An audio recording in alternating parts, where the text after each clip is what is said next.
I did 17 Governor town Malloy makes hall a deal meetings with and the many. Democrats, but still has more convincing to do. He is here and keeping the budget conversation going. Meanwhile, some say they have heard enough already to know it's not a deal they're willing to embrace. The Senate Minority Leader is here to tell us why you might not either. And finally, Democrats who cut the deal with the governor defend their decision. The Senate President is here to tell us what it all came down to.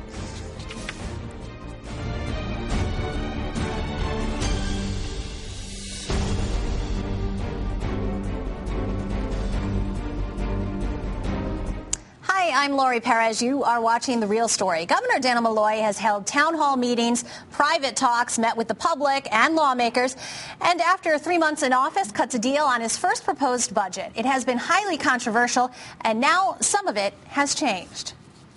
Thank you, Governor Malloy, for being here. Big changes to your budget proposal in the last few days. If you could tell me how many of those changes were affected by the town hall meetings that you had, which were so widely attended, and which of the changes were you the most pleased to be able to make? Well, you know, first of all, the exercise of having the 17 town hall meetings and giving myself an opportunity to talk about the vision that I have for the state of Connecticut and why this framework of shared sacrifice was the important work that needed to be done was a great exercise in and of itself. And on top of that, I learned a lot, including,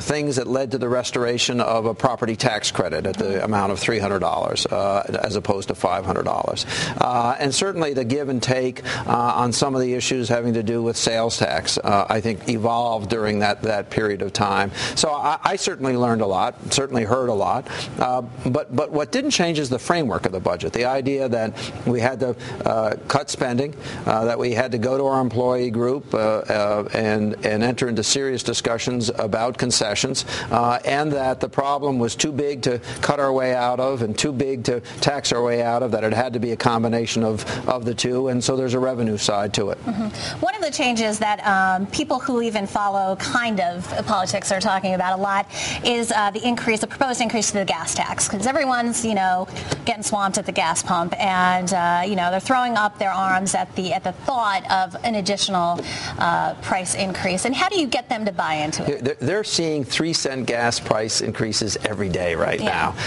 and that's what we're talking about on a full gallon of gas. And we're not talking about it on a seasonal basis. We need that money because we were running out of money in our transportation fund. So much so that projects that need to move forward, to move the traffic that's on the highways, to move the traffic that's queuing up in the rail lines, to make sure that we could make the kinds of improvements that guarantee access to those systems and the safety of those systems. So I apologize to everybody that we have to raise this tax. But if you put it in perspective, over the last few years, we cut the gas tax by 16 cents. We cut it too much to maintain the transportation fund. Now we're going to fund it slightly higher, but that's 3 cents of $4 gas. It's pretty insignificant in the sense of the run-up that we've seen in total cost. There's never an easy time to correct bad public policy, and it's certainly not an easy time now, but we needed to do it. One of the big proposals that would have raised a lot of money, it was very controversial, but it would have raised a lot of money, was the proposal to tax the value of auto trade-ins. Why did it not happen? I think people in the legislature believe that potentially that could put auto dealers in Connecticut at a competitive disadvantage. It's one of those things that I'm not necessarily in full agreement with, but you need to compromise to reach an agreement. And the total amount of revenue, given the entirety of what we had to do with a $19 billion budget and raising revenue by $1.5 billion, is not so great that we needed to, not get an agreement over that kind of issue. One of the things that we learned about in the last few days was some planned layoffs, about 214 from Hamilton Sunstrand, which of course is bad news for Connecticut workers. Does that give you any pause in terms of making you worry that this will play into the hands of those who say, well, here's another company that's moving jobs out of the state, and this budget proposal is not going to help us to change their minds in the future? Hamilton Sunstrand is part of the United Technologies Group. If you look over the last 10 years and chart start out United Technologies jobs in the state. It ranges from about 25,500 to about 27,500, with the average being right around 26,500 over that 10-year period of time. One division will give up jobs, followed by another division adding jobs, and in many cases, employees going back and forth between those divisions, whether it's Carrier or Otis or Pratt & Whitney or Hamilton Sundstrom. So I think on the upside, United Technologies has had a great year, particularly at Pratt & Whitney, where they're actually in the process of securing enough engine orders to guarantee their success for 10, 12 years in the future. I think we're going to see an upside in UTC hiring in the state. Now, Republicans are saying that this is a Democratic budget, that they did not have a real seat at the table, and that this is a partisan budget. Tell me why you would dispute that. Well, in some sense, there was always a seat at the table. They just never sat down. As you know, here we are this week having seen a budget get adopted by two committees. They only put out a budget a couple of days ago. Now, I'm the new guy in town, never served in the legislature, never been part of the administrative or executive side of state government. I had to get a budget together in 6 weeks, and I produced it on February 16th. They got around to doing it this past week. If there was a serious desire to sit down and to play an active role, it wasn't evinced previously.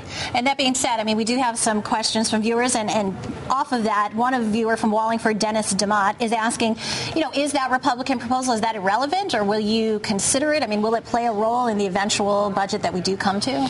I wouldn't say it's irrelevant. I have probably had more conversations with Republican leadership in the legislature in the last few months than they had with the prior governor over 6 years. I want good ideas. In fact, in my budget address, I said there's no such thing as a good Democratic idea or a good Republican idea when it comes to budget formulation. We need every good idea.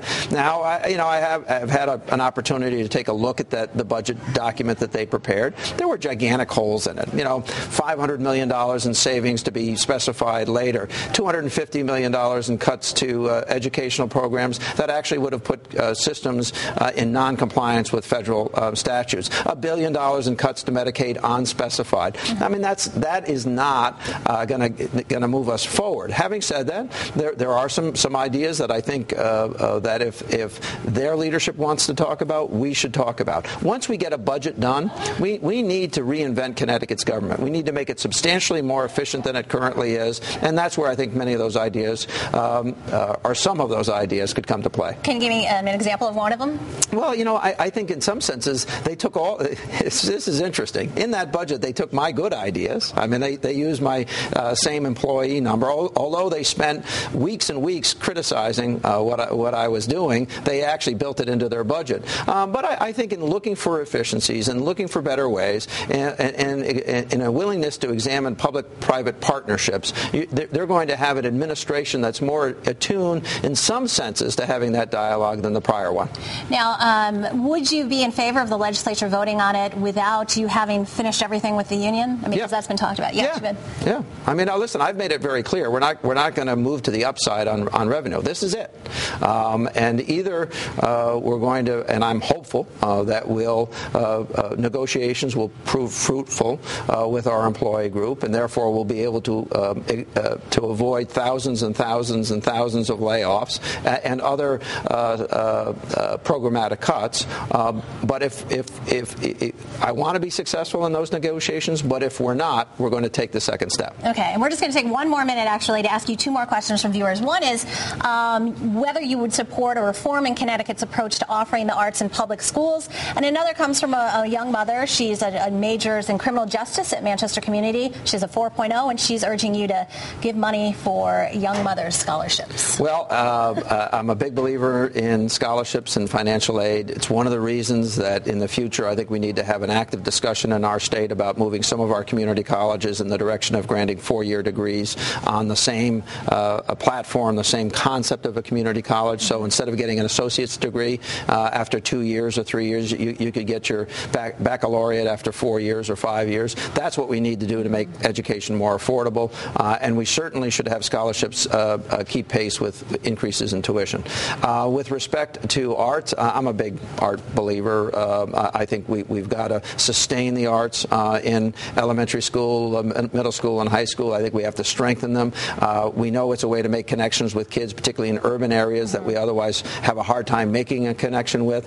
I know as a guy growing up with learning disabilities that the time that I was able to spend in art or any of the arts was very important and allowed me to relate more strongly to my fellow students, even though I wasn't having the level of academic success that they were. Interesting. Just lastly, are we going to have a budget May 6th?